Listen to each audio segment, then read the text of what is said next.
In the modern world, a person need not read well to be praised for reading often. The display of book consumption has become a form of cultural currency, cheapened by the ease with which it is performed.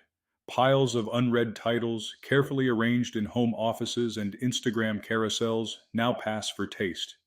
Lists of top 10 reads of the year are shared like wine labels with little expectation of depth, only the signal that one has drunk. This performance thrives on velocity. A book must be conquered quickly to count. Page counts are tallied like steps on a smartwatch, and reading becomes a form of cardio for the anxious middle class, who fear being left behind by better informed peers. The number of books read in a year has become a badge, and those who read slowly, who return to sentences, who reflect, are treated as if they have fallen behind in a race that should never have started. No one brags about eating 300 meals in a month, but when it comes to books, quantity has replaced discernment. The ability to name a dozen authors has eclipsed the ability to understand one. This is not a sign of cultural health. It is a metric of decay. To treat books as consumables is to reduce the act of reading to a hobby of accumulation. It rewards attention without retention, and it creates the illusion of literacy while destroying the conditions that make literacy worthwhile. Widely read is a compliment given too easily. It should mean a person has grappled with the full breadth of human thought. Instead, it means they've skimmed dozens of titles with neither love nor understanding. They are like tourists boasting of countries visited but unable to recall a street name, a meal, a song. There is no virtue in volume when comprehension is absent. In fact, the widely read are often the least insightful. Their minds are cluttered with summaries, slogans, and half-remembered theses.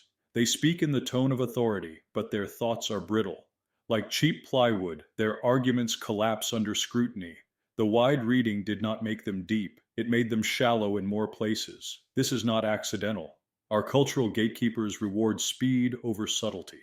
Bookfluencers peddle monthly reading goals. Universities assign more pages than minds can absorb.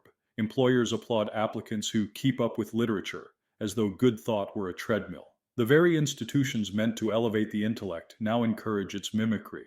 To read well requires struggle. It requires sitting with discomfort, allowing a foreign mind to disturb yours. Few pursue that kind of reading. Fewer still are rewarded for it.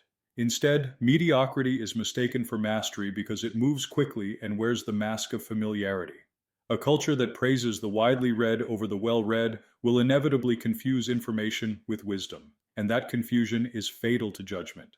The idea that reading many books signals intelligence is not a belief. It is a sales tactic. Publishers depend on it. So do the influencers who push their sponsored lists, the platform algorithms that reward volume, and the school teachers who assign books they haven't read themselves. The narrative persists because it makes the wheel spin. A person who reads few books, but reads them well, is useless to the market. He doesn't buy enough. He doesn't click enough. He doesn't post enough. The system prefers the compulsive reader with no taste. He buys because he fears falling behind. He reads for the image, not the insight. He is perfect. The myth that more books make you smarter functions like a billboard in the brain. It sells the illusion of growth while making growth impossible. Instead of wrestling with hard texts, people substitute motion for meaning. Instead of judgment, they cultivate appetite. Publishers learned long ago that the ideal consumer is insecure, so they market books as self-improvement, as therapy, as status, as entertainment, as rebellion, as virtue. What they never market is silence, concentration, or contemplation. These do not sell. A book is a conversation across centuries, but when it is reduced to a product, the conversation is silenced, and the book becomes a commodity like any other. The reader becomes a customer, and intelligence is rebranded as loyalty to the brand. The page is no longer a window, it becomes packaging. The obsession with how many books one reads emerges from the same instinct that prizes big houses, long resumes, and overflowing grocery carts. It is the instinct of the tasteless. Those without discernment reach for number because number is easy to count. It replaces the hard work of judgment with the soft comfort of accumulation. A person who cannot evaluate beauty clings to price tags. Likewise, a person who cannot evaluate thought clings to page counts. The bulk of the bookshelf becomes proof of intellect, though it proves only anxiety, This is the plebeian fallacy. To believe greatness is measured by scale, that more is better always, that speed implies ability, that loudness implies depth. The elite of every civilization knew better.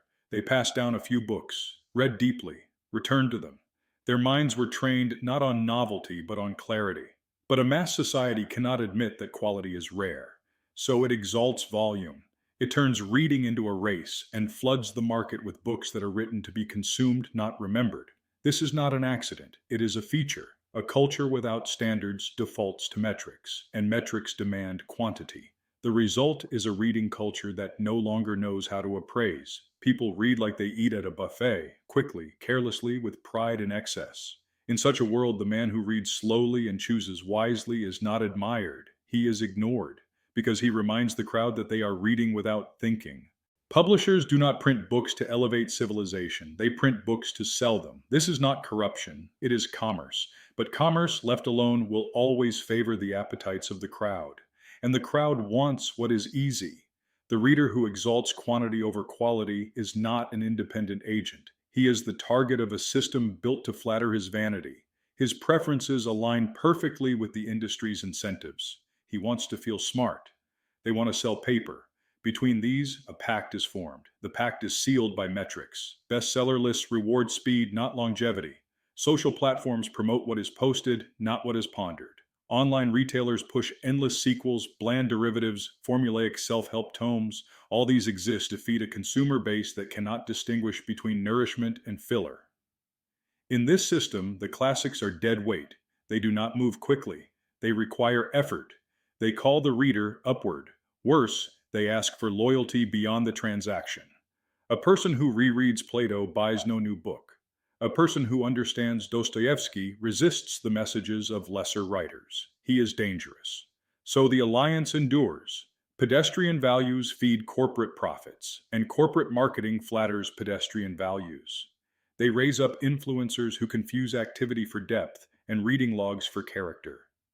The consumer becomes a collector of covers, not a keeper of ideas. And in this bargain, something priceless is lost. The idea that books exist to shape the soul, not decorate the ego.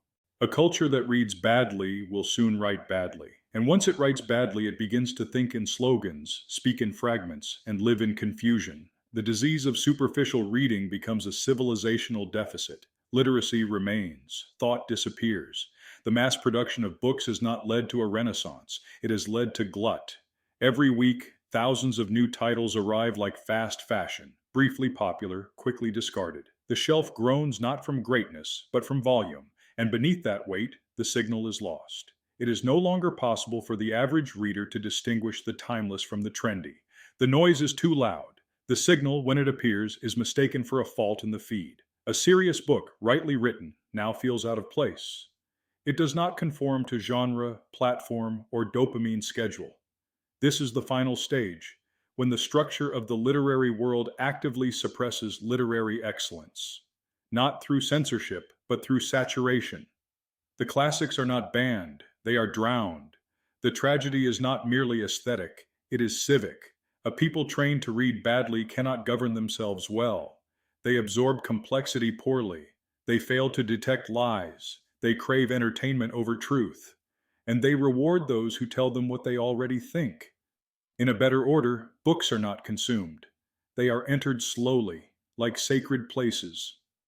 To treat them otherwise is to treat the mind as a stomach, not a temple. And temples collapse when built on garbage.